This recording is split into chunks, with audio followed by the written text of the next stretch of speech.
네, 임마누엘 성가대의 은혜로운 찬양 감사합니다. 수협에 나오신 성도님 한 분 한 분을 주님의 이름으로 사랑하고 축복합니다. 즐거운 성탄절 전날 밤입니다. 네, 거리마다 불빛이 너무 아름답죠. 사람들의 마음도 너무 마음 속에 설렘이 가득한 시간입니다. 그런데 오늘 이 예배 가운데 오늘 이 시간만큼은 그 설렘들을 잠시 내려놓고 두 가지 질문을 함께 묵상하고자 하는데요. 첫 번째 질문은 이것입니다. 하나님께서는 왜 아기로 이 땅에 오셨을까요? 그리고 두 번째 질문은 그보다 조금 더 우리에게 가까운 질문입니다. 그 아기의 오심은 오늘을 살아가는 교회와 어떤 관계가 있을까요? 우리가 이 질문들을 이 시간에 함께 묵상하고자 하는 이유는 성탄절이 단지 예수님께서 오심을 축하하는 절기에 머무르지 않기 때문입니다. 성탄절은 하나님께서 이 땅에 오셔서 무엇을 시작하셨는지, 그리고 그 일에 오늘의 우리를 어떻게 참여시키고 있는지를 다시 바라보게 하는 은혜의 시간이기 때문입니다. 그런 의미에서 오늘 우리가 함께 읽은 예배소 4장 말씀은 성탄의 메시지와 매우 깊이 연결되어 있는 것 같습니다. 사도 바울은 이 본문에서 교회의 하나됨을 말하고 있는데요. 사실 그 하나됨의 시작은 바로 베들레헴의 한 아기에서 비롯되었기 때문입니다. 다시 말해서 성탄절에 한 아기가 이 땅 가운데 오심은 우연한 사건이 아니라 한 교회를 세우시기 위한 하나님의 놀라운 계획이었다라는 것입니다. 오늘 본문 말씀을 통해서 한 아기의 오심이 어떻게 한 교회를 이루는 능력이 되는지를 함께 살펴보고자 합니다. 사도 바울은 이 편지를 기록할 당시 로마 감옥에 갇혀 있었습니다. 육체는 쇠사슬에 매여 있었고 그는 마음대로 움직일 수도 없었습니다. 예전처럼 여러 교회를 직접 방문할 수도 없었다라는 것이죠. 그러나 바울은 자신이 하고 있는 이 복음 사역을 멈추지 않았습니다. 오히려 그는 갇힌 몸으로도 교회를 더 깊이 바라보았고 편지를 통해 성도들의 신앙과 교회의 본질을 다시금 되돌아볼 수 있도록, 다시 붙들 수 있도록 권면하는 일을 멈추지 않았다라는 것이죠. 그래서 에베소서 4장 1절 말씀을 보면 바울이 이렇게 말씀하는데요. 우리 에베소서 4장 1절 말씀을 함께 읽도록 하겠습니다. 시작. 그러므로 주 안에서 갇힌 내가 너희를 권하노니 너희가 부르심을 받은 일에 합당하게 행하여. 아멘. 여기서 합당하게라는 말은 저울 위에 균형을 이룬 상태를 가리킵니다. 즉 다시 말해서 어떤 의미이냐면 하나님의 은혜로 받은 부르심과 우리의 삶이 서로 어긋나지 않고 조화를 이루어야 한다라는 뜻이죠. 부르심이 있다면 그에 합당한 삶이 반드시 뒤따라야 한다라는 것입니다. 그런데 바울은 그 합당한 삶의 첫 출발점으로 개인의 경건이나 우리의 능력이나 우리의 노력을 말하고 있지 않았습니다. 그는 교회의 하나됨을 말씀하고 있는 것이죠. 오늘 본문 4절에서 바울은 이렇게 선언하는데요. 몸이 하나요 성령도 한 분이시니 이와 같이 너희가 부르심의 한 소망 안에서 부르심을 받았느니라 라고 말씀합니다. 여기서 주목할 점은 바울은 여기서 하나가 되라 라고 명령하지 않았다라는 겁니다. 그는 먼저 너희는 이미 하나다라고 말씀하고 있는 것이죠. 즉 교회라는 것은 우리가 모여있는 이곳은 사람들이 뜻이 맞아서 모인 단체가 아니라는 겁니다. 신앙의 성향이 비슷해서 우리가 비슷한 사람들끼리 모여서 형성된 모임도 아니라는 것이죠. 교회라는 것은 결국 성부 하나님의 선택과 성자 예수 그리스도의 피와 성령 하나님의 내주와 역사로 세워진 하나의 몸이 바로 교회라는 것이죠. 그렇기 때문에 교회의 하나됨은 감정의 문제가 아닙니다. 취향의 문제도 아니고 상황에 따라서 유지되거나 혹은 파기되는 계약도 아니라는 것이죠. 바울이 선언한 대로 교회는 이미 하나라는 것입니다. 이것이 바울이 반복해서 강조하는 복음적 선언이라는 것이죠. 그런데 오늘날 신앙이 점점 개인화하면서 나는 교회 없이도 나 혼자서 열심히 신앙생활을 할 수 있다라고 생각하시는 분들도 종종 만나게 됩니다. 하나님과 나 사이의 관계만 중요하지 내가 열심히 하나님 앞에 열심히 하는 것이 중요하다고 말하기도 한다라는 것이죠. 그러나 성경은 그런 신앙을 말하지 않습니다. 우리는 개인의 신앙으로만 부름을 받은 존재가 아니라 그리스도의 몸의 지체로 부름받은 존재라는 것을 기억해야 한다라는 것이죠. 이에 관해서 극단적인 비유일 수도 있지만 눈 하나가 바닥에 떨어져 있다고 생각을 해보십시오. 그것을 어느 누구도 사람이라고 부르지 않는다라는 겁니다. 팔 하나가 분리되어서 떨어져 있다면 그것은 생명을 가진 몸이라고 할 수 없다라는 것이죠. 이것입니다. 바울이 교회를 단순한 모임이라고 하지 않고 분명히 몸이라고 말한 이유가 여기에 있다라는 것이죠.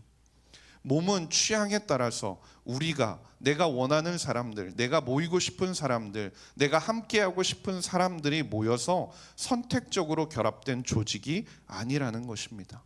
생명으로 묶인 유기체라는 것이죠. 그렇기 때문에 우리는 우리의 선택으로 이 교회에 가입한 사람이 아닙니다. 하나님의 은혜로 거듭나 교회의 몸 안에서 태어난 존재들이라는 것을 우리가 기억해야 한다는 것이죠. 그래서 사도 바울은 고린도전서 12장 13절에서 이렇게 말씀합니다. 우리가 유대인이나 헬라인이나 종이나 자유인이나 다 한 성령으로 세례를 받아 한 몸이 되었고 또 다 한 성령으로 마시게 하셨느니라. 아멘. 교회는 서로의 취향이 맞아서 유지되는 공동체가 아니라는 것이죠. 그렇게 보게 되면 역설적으로 그래서 교회 안에는 내가 이해되지 않는 사람들이 너무나 많다라는 겁니다. 받아들이기 어려운 모습도 너무나 많다라는 것이죠. 저 사람을 내가 끝까지 참아주어야 하는 인내가 필요한 관계도 존재한다라는 것입니다. 그러나 그것은 교회의 실패가 아니라는 겁니다. 교회의 약점도 아니고 교회의 모순도 아니라는 것이죠. 그것이 바로 교회의 정체성이라는 겁니다. 교회는 하나님께서 부르셨기 때문에 존재하는 것이고 우리를 교회로 부르신 성령 하나님과 우리를 하나로 묶으신 하나님의 부르심이 있기 때문에 교회가 하나라는 것입니다. 그렇기 때문에 우리는 바울이 말한 대로 하나됨을 만들어가는 사람들이 아닙니다. 우리는 이미 하나된 교회로 부르심을 받았고 그 하나됨을 지켜나가도록 부름받은 자들이라는 것이죠. 그렇다면 왜 성탄절은 한 교회를 향한 사건이 되는 것일까요? 왜 하나님께서 이 땅 가운데 한 아기로 오셔야 했던 것일까요? 이에 대해서 히브리서 2장 14절에서는 이렇게 말씀하는데요. 우리 노란색 부분을 함께 읽도록 하겠습니다. 시작. 자녀들은 혈과 육에 속하였음에 그도 또한 같은 모양으로 혈과 육을 함께 지니심은 아멘. 예수님께서 아기로 오신 이유가 분명합니다. 우리와 하나 되시기 위함이라는 것이죠. 주님은 하늘에서 멀리 떨어진 그 자리에서 능력을 펼쳐서 너희가 하나 되라, 너희가 하나 되어야 한다, 교회를 세우시고 만드시고 하나 되게 하신 것이 아니라는 것이죠. 우리 가운데 들어오셨고 우리와 함께 하셨고 우리와 같은 몸을 입으셨으며 우리의 죄를 대신 짊어지셔 주셨다는 겁니다. 그리스도께서 우리와 하나 되셨기 때문에 우리는 그리스도 안에서 서로 하나가 될 수 있다라는 것이죠. 결국 성탄절은 곧 한 몸 된 교회를 향한 하나님의 시작이라는 것입니다. 우리는 각기 다른 삶의 자리에서 부르심을 받았습니다. 직업도 다르고 나이도 다르고 환경도 다릅니다. 그러나 하나님께서 우리를 부르시고 예수 그리스도를 통해 우리를 한 몸 되게 하시며 하나님께서는 우리에게 한 소망을 주셨다라는 것이죠. 그 소망이 바로 하나님의 나라라는 겁니다. 하나님과 영원히 함께 거하는 영광의 소망이라는 것이죠. 그런데 우리가 교회 안에서 갈등이 생길 때를 살펴보면 종종 이 소망이 흐려졌을 때가 너무나 많이 있는 것 같습니다. 각자의 기대와 방식이 앞설 때 우리는 한 소망 안에서 부르심을 받았다는 사실을 잊어버리게 된다라는 것이죠. 그래서 바울은 그 본질로 우리를 부르고 있는 겁니다. 너희는 한 소망 안에서 부르심을 받았다. 그리고 로마서 8장 30절에서 우리의 그 부르심이 얼마나 확고한지를 이렇게 말씀하는데요. 또 미리 정하신 그들을 또한 부르시고 부르신 그들을 또한 의롭다 하시고 의롭다 하신 그들을 또한 영화롭게 하셨느니라. 아멘. 우리가 지금 이 교회 가운데 머물고 함께 있고 하나 되고 함께 예배드리는 그 이유는 사실 우연이 아니라는 것입니다. 하나님의 섭리 가운데 있는 일이라는 것이죠. 너무나 다른 우리가, 서로 다른 우리가 한 교회로 부름받은 것은 하나님께서 우리를 통해 이루시고자 하시는 그 뜻이 있다는 증거라는 것이죠. 사도 바울은 이어지는 말씀을 통해서 계속해서 교회의 하나됨의 근거를 우리에게 제시하고 있는데요. 에베소서 4장 5절 말씀인데요. 우리 함께 읽도록 하겠습니다. 시작. 주도 한 분이시요 믿음도 하나요 세례도 하나요. 아멘. 교회가 하나일 수 있는 또 다른 이유, 그것은 주님이 한 분이시기 때문이라는 겁니다. 즉 이걸 바꿔 말하면 무슨 말이 되는 겁니까? 교회의 주인은 사람이 아니라는 겁니다. 목회자도 장로도 직분자도 교회의 주인이 아니라는 것이죠. 오직 예수 그리스도 한 분만이 교회의 주이시라는 겁니다. 바울은 이를 통해 교회의 일치, 교회의 하나됨을 감정이나 관계의 기술이나 인간의 성숙해서 찾지 말라고 가르치고 있는 것입니다. 교회의 하나됨은 인간이 만들어내는 결과가 아니라 주님의 주권 아래에서 주어지는 질서라는 것이죠. 그런데 교회사를 우리가 살펴보면, 돌아보면 수많은 분열의 아픔들이 있다는 것을 우리가 잘 알 수 있습니다. 그런데 그 원인을 깊이 돌이켜보면 공통된 모습이 드러나는데요. 그것은 그리스도보다 사람이 앞설 때, 혹은 복음보다 전통이나 취향이 앞설 때, 십자가보다 자기의 의와 주장이 앞설 때 교회는 분열을 경험했던 것입니다. 그런데 이에 대해서 어거스틴은 교회를 이렇게 정의합니다. 교회는 그리스도를 사랑하는 사람들의 공동체이다. 우리는 서로를 바라보면 실망할 수밖에 없습니다. 생각이 다르고 성향이 다르고 익숙하지 않은 모습 때문에 마음이 상할 때가 너무나 많이 있다라는 것이죠. 그러나 우리가 함께 바라보는 주님이 한 분이실 때 교회는 하나로 묶이게 된다라는 것이죠. 그래서 예수님께서 이 땅에 탄생하시던 그날 천사들이 이렇게 선포했는데요.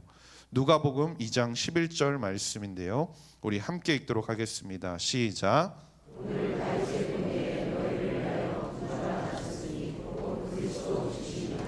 아멘. 아기로우신 예수님, 그분은 단지 우리를 위로해 주시는 분이 아니십니다. 단지 열심히 어떻게 잘 살 수 있는 삶의 모범을 우리에게 보여주시기 위해 오신 분도 아니라는 겁니다. 예수님은 구주이시며 동시에 주로 이 땅 가운데 오셨습니다. 그렇기 때문에 교회의 일치는 인간의 합의로 만들어지는 것이 아니라 그리스도의 주권 아래서 주어지는 은혜의 질서라는 것이죠. 그래서 사도 바울은 에베소서 2장 13절에서 이렇게 말씀하는데요. 이제는 전에 멀리 있던 너희가 그리스도 예수 안에서 그리스도의 피로 가까워졌느니라 라고 말씀합니다. 우리는 같은 성격을 가져서 가까워진 것이 아닙니다. 같은 취향을 공유하기 때문에 이곳에 모여 있는 것도 아닙니다. 그리스도의 피가 우리를 하나로 묶으셨다라는 것이죠. 교회라는 것은 결국 예수님을 주님으로 고백하며 그분의 다스림에 순종하는 공동체라는 것이죠. 우리가 교회 안에서 너무나 서로의 다름을 경험하는 이유는 누군가 중심이 없어서가 아닙니다.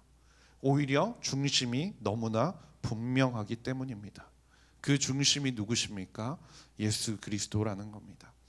그 예수 그리스도라는 어떠한 것도 끊을 수 없고 무너뜨릴 수 없는 가장 강력한 중심이 있기 때문에 세상에서 보면 함께 모일 수 없고 함께 할 수 없고 함께 예배드릴 수 없고 함께 지낼 수 없는 우리가 모여서 하나님 한 분을 바라보며 예배하며 하나의 교회로 나아갈 수 있게 된다라는 것입니다. 그래서 칼빈은 이에 관해서 이렇게 말하는데요. 교회의 일치는 인간의 동의가 아니라 그리스도의 통치에 달려 있다라고 말씀하는 겁니다. 우리는 서로의 기준으로 하나가 되는 것이 아닙니다. 우리는 한 분 주님을 향해 같은 방향으로 우리가 서 있기 때문에, 그 주님을 바라보고 있기 때문에 교회가 하나가 된다라는 것이죠. 그렇지만 우리가 교회의 하나됨을 바라보면 종종 이렇게 생각을 할 때가 있습니다. 우리가 조금만 더 노력하면, 내가 조금만 더 열심히 하면 하나 될 수 있을 텐데라는 생각이 우리의 마음을 지배할 때가 있다라는 것이죠. 그러나 이어지는 말씀을 보면 교회의 하나됨은 결국 인간의 노력이나 성취에서 오는 것이 아니라 누구의 일하심으로 되는 것이냐, 성령 하나님의 역사에서 비롯된다고 말하고 있습니다. 다들 잘 알다시피 사도행전 2장에서 기록된 오순절 강림 사건이 있습니다. 서로 다른 언어를 사용하고 서로 다른 배경을 가진 사람들이 한 성령으로 말하게 되었고 한 복음을 듣게 되었고 마침내 한 교회를 이루게 되었습니다. 성령 하나님께서 하시는 일이 바로 이런 것이라는 것이죠. 그리스도를 증거하시고 우리를 자기 중심에서 돌이켜서 서로를 바라보며 그리스도를 바라보게 하시고 서로를 경쟁자나 내가 싸워야 하는 대상이 아니라 형제와 자매로 바라보게 하시는 일을 바로 성령 하나님께서 하신다라는 겁니다. 사도 바울은 갈라디아서 5장 17절에서 이렇게 말씀하는데요. 우리 노란색 부분을 함께 읽도록 하겠습니다. 시작. 육체의 소욕은 성령을 거스르고 성령은 육체를 거스르나니 이 둘이 서로 대적함이라. 교회의 하나됨을 가장 쉽게 무너뜨리는 것은 외부의 핍박이 아닙니다. 오히려 우리 안에 있는 교만과 고집과 자기 주장이라는 것이죠. 바울은 예배소서 5장에서도 교회의 하나됨이 깨어질 수 있는 모습을 구체적으로 말씀하고 있는데요. 우리 예배소서 5장 15절에서 18절까지 말씀을 우리 함께 읽도록 하겠습니다. 시작. 그런즉 너희가 어떻게 행할지를 자세히 주의하여 지혜 없는 자같이 하지 말고 오직 지혜 있는 자같이 세월을 아끼라. 때가 악하니라. 그러므로 어리석은 자가 되지 말고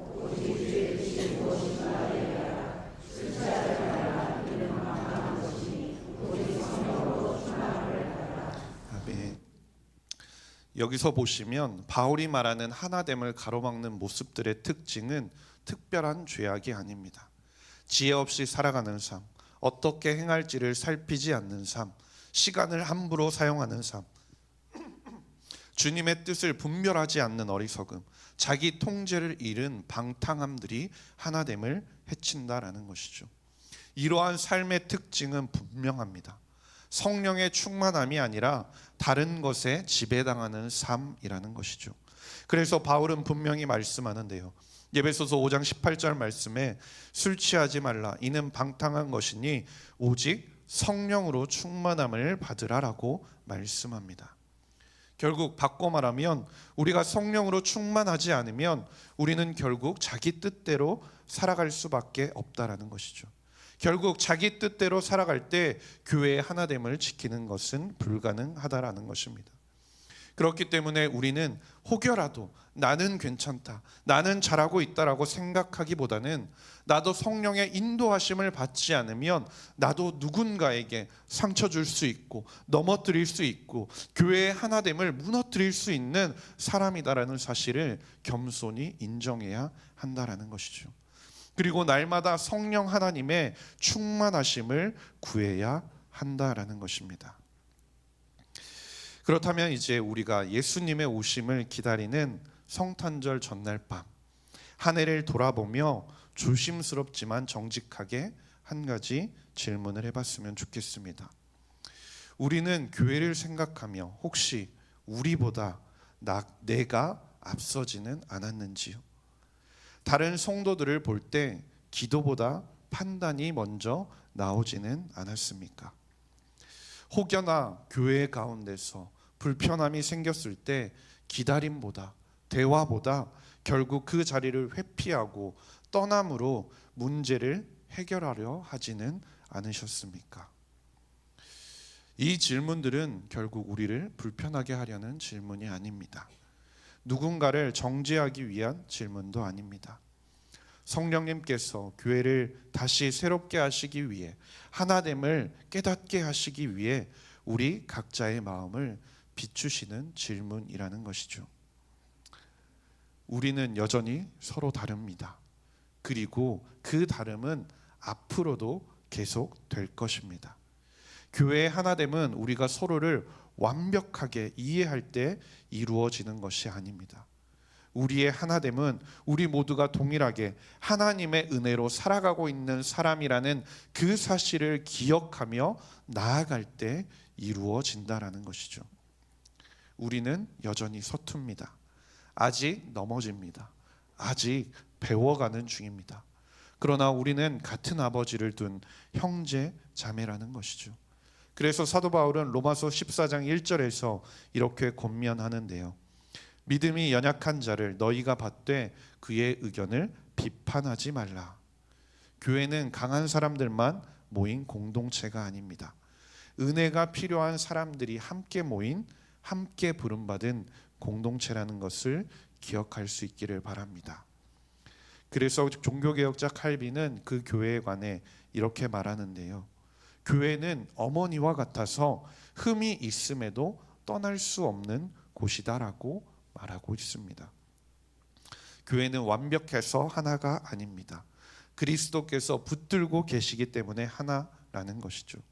우리가 기억해야 할 것은 교회의 주인은 여전히 예수 그리스도이시며 그분은 아무리 세상에서 우리가 보기에 연약해 보이는 교회라 할지라도 그 교회를 포기하지 않는다는 사실입니다. 그래서 우리가 이 성탄절 전날 밤에 마음에 새기고 결단했으면 하는 것이 한 가지 있는데요. 우리 그림을 보시고 함께 읽도록 하겠습니다. 시작. 이 교회를 하나님이 나를 위해 두신 자리로 받아들이자. 아멘. 이걸 바꿔 말하면 뭐가 될까요? 나를 불편하게 하는 사람도, 나를 지치게 했던 그 관계들도, 내가 도저히 아무리 이해하려고 해도 이해되지 않는 그 모습들도 하나님께서 누구를 빚으시기 위해, 나를 빚으시기 위해 허락하신 자리라는 것입니다. 우리는 완벽한 교회를 만들어야 할 책임이 있는 사람들이 아니라는 겁니다. 다만 하나님께서 허락하신 그 자리에서 떠나지 않고 포기하지 않고 다시 은혜로 돌아올 책임이 있는 사람들이라는 것을 기억하실 수 있기를 바랍니다.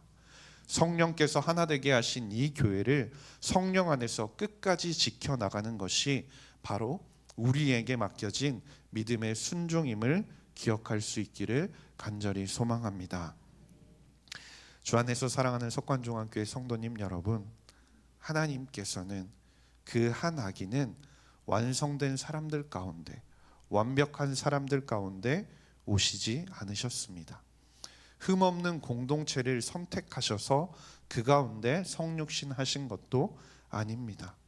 하나님은 연약함과 부족함, 갈등과 상처가 있는 인간의 한복판에 오셨습니다. 이것이 바로 성탄의 신비이며 복음의 깊이라는 것입니다. 그렇기 때문에 성탄절을 기다리는 교회의 모습도 분명합니다. 연약함이 있다고 그것으로 인해 떠나는 것이 아니라, 불편함이 있다는 이유로 등을 돌리는 것이 아니라 그 자리에 머무는 은혜로 함께 살아가는 것, 그것이 성탄을 닮은 교회의 모습이라는 것입니다. 사도 바울은 교회 공동체를 향해 이렇게 권면하는데요. 골로새서 3장 13절 말씀을 보면 누가 누구에게 불만이 있거든 서로 용납하여 피차 용서하되 주께서 너희를 용서하신 것 같이 너희도 그리하라라고 말씀합니다. 이 말씀은 우리가 서로를 얼마나 용납할 수 있느냐, 얼마나 잘 이해할 수 있느냐, 얼마나 열심히 그 사람들을 포용할 수 있느냐라는 것이 아닙니다. 우리가 얼마나 성숙한지를 평가하기 위함도 아닙니다. 이미 우리를 용서하신 그리스도의 그 은혜를 기억하며 살아가라라는 것이죠. 예수 그리스도의 성탄, 예수 그리스도의 오심은 예수 그리스도께서 이 땅 가운데 한 아기로 오셨고 한 교회를 시작하셨음은 하나님께서 우리를 포기하지 않으셨다는 분명한 선언이라는 겁니다. 우리는 한 아기로 오신 주님을 통해 구원받았고 한 성령 안에서 부르심을 받았으며 한 아버지의 품 안에 있는 교회라는 것을 기억할 수 있기를 바랍니다. 그러므로 교회는 서로 바꾸겠다는 결심으로 유지되는 공동체가 아니라 함께 자라가겠다는 복음적 고백으로 서 있는 공동체임을 기억할 수 있기를 간절히 소망합니다. 사도 바울은 이렇게 고백하는데요. 에베소서 4장 4절 말씀에 우리 함께 읽도록 하겠습니다. 시작.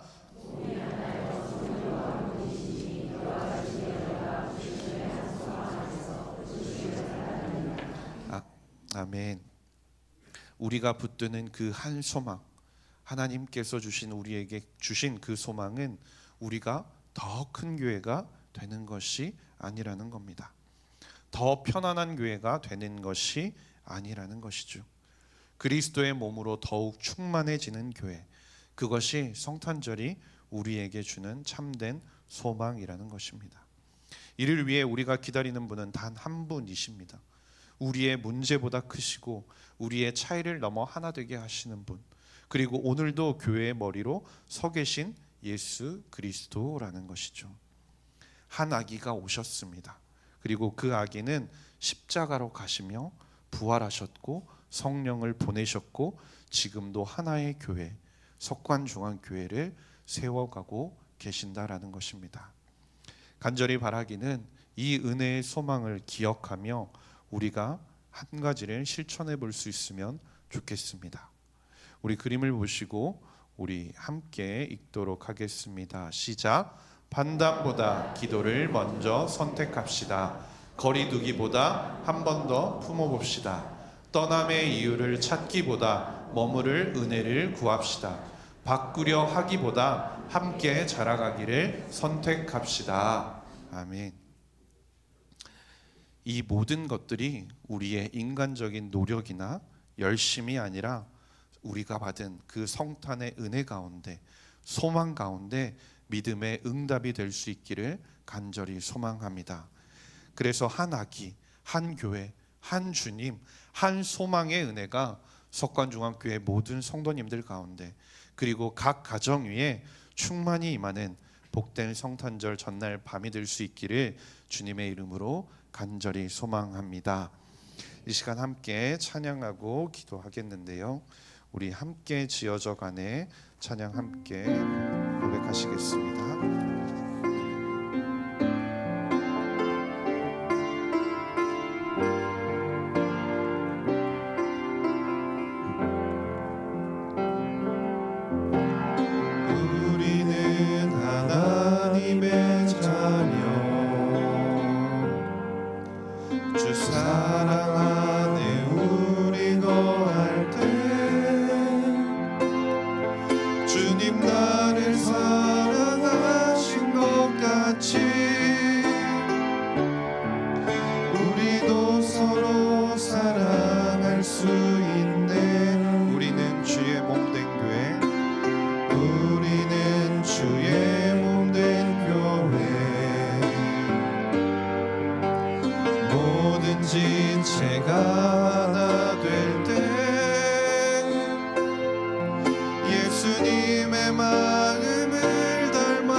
하나님 안에서 우리 서로 이어져 주가 거하실 성전이 되는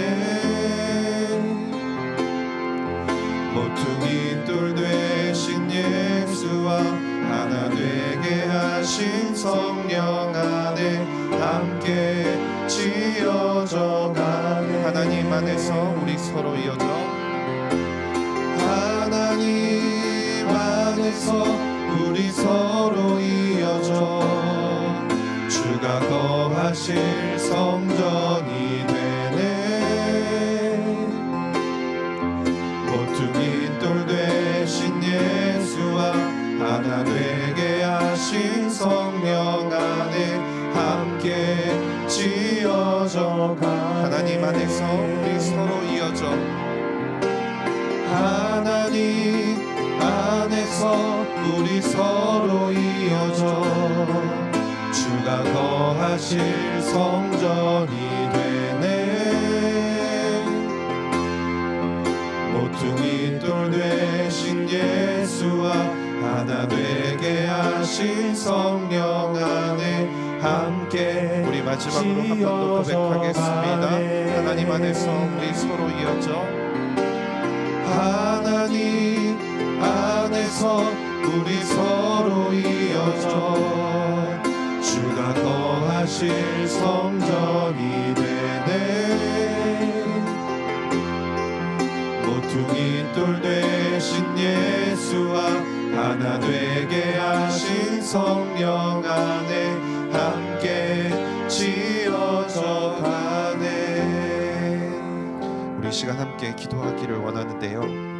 하나님, 우리가 각기 다른 지체이지만 그리스도 안에서 이미 하나가 되었음을 믿음으로 고백하게 하여 주시옵소서.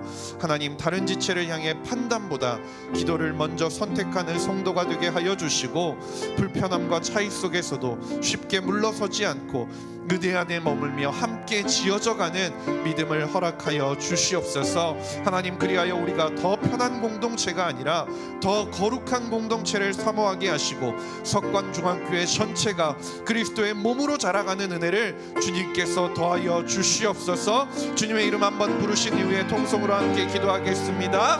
주여, 하나님 아버지 감사합니다. 하나님, 우리가 서로 각기 다른 지체이지만 그리스도 안에서 이미 하나 되었음을 우리가 믿음으로 고백하게 하여 주시옵소서. 우리의 모습이 다르고 하나님 너무나 다른 것들이 너무나 많고 이해되지 않는 것이 너무나 많이 있지만 그러나 그리스도 안에서 우리가 이미 하나가 되었음을 주님께서 부르시고 주님 안에서 다시 태어나서 하나님 그리스도의 교회의 몸으로 우리를 세워주셨음을 믿음으로 고백하게 하여 주시옵소서. 그리하여 다른 지체들을 향하여 하나님 그들의 생각과 판단과 하나님 그들의 말과 행동을 향해서 판단을 하기보다 하나님 그들을 향해 먼저 기도를 선택하는 성도가 되게 하여 주시옵소서. 하나님 불편함과 차이 속에서도 쉽게 물러서지 않으며 하나님 은혜 안에 머물며 함께 지어져 갈 수 있는 믿음을 허락하여 주시옵소서. 그리하여 우리가 더욱 더 편한 공동체 하나님 더욱 공동체를 이루어가는 것이 아니라 주님 안에서 더 거룩한 공동체를 삼아며 나아가는 석관중앙교회가 될 수 있도록 인도하여 주시옵고 그리하여 교회 전체가 그리스도의 몸으로 자라가는 은혜를 매일매일 경험하며 살아가는 주님의 교회 될 수 있도록 주님 함께하여 주시옵소서. 사랑과 은혜가 풍성하신 하나님 아버지, 우리 가운데 오신 예수 그리스도를 바라보며 예배의 자리로 불러주심을 감사드립니다. 하나님, 우리는 완전하지 않지만 그럼에도 불구하고 주님께서 우리를 포기하지 않으시고 그리스도 안에서 한 몸으로 묶어주셨음을 고백합니다. 하나기로 오신 주님, 십자가로 가신 주님, 성령으로 우리를 하나 되게 하신 주님을 의지하며 살아가게 하여 주시옵소서. 우리의 판단을 내려놓고 은혜를 붙들게 하시고 이 교회를 하나님께서 나를 빚어가시는 자리로 받아들이게 하시며 서로의 연약함을 통해 그리스도의 사랑을 더 깊이 배우게 하시며 함께 지어져가는 믿음을 더하여 주시옵소서. 이 성탄의 은혜가 우리의 예배로만 끝나지 않게 하시고 삶의 자리에서 용납과 인내, 기도와 사랑으로 열매 맺는 모든 성도님들의 삶이 되게 하여 주시옵소서. 감사드리며 모든 말씀 한하기, 한 교회, 한 주님, 한 소망의 은혜를 주신 우리 구주 예수 그리스도의 이름으로 기도드렸습니다. 아멘.